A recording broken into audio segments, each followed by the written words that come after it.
नाज़रीन, उम्मीद है आप खैरियत से होंगी। आज की रेसिपी में बना रही हूँ चिकन के शामी कबाब। चिकन के कबाब के लिए आधा किलो मुर्गी,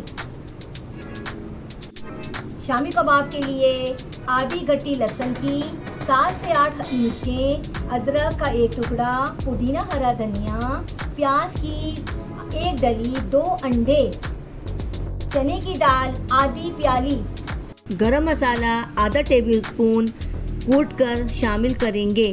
फिर इसमें शामिल करेंगे हस्बे ज़रूरत नमक, 1 टेबल स्पून साबुत धनिया, 1 टेबल स्पून पिसी हुई मिर्च। चले जी शामी कबाब की रेसिपी की तरफ। अब डालेंगे इसमें पानी। अब इसमें डालेंगे प्याज, मसाला, लहसुन अदरक कटा हुआ है, ये डालना है। देखें जी, ये डाल दिया मैंने आपके।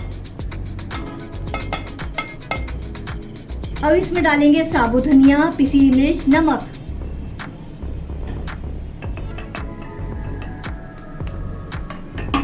अब चम्मच चलाएंगे। 5 से 10 मिनट के लिए मुर्गी पकने दें। चिकन हमारी गल चुकी है और इसमें हम ऐड करेंगे उबली हुई दाल, चने की उबली हुई दाल। खुशक पानी हो जाए, ठंडा करके हमने पीसना है सिल की मदद से या मशीन की मदद से। कबाब का मसाला पीस गया है। अब इसमें मैं शामिल करूंगी पुदीना हरा धनिया, कटी हुई प्याज, हरी मिर्चें, थोड़ा सा गरम मसाला पिसा हुआ, 2 अंडे जो हमने लिए थे। अब इसको अच्छी तरह हाथ से अच्छी तरह मिक्स कर लें।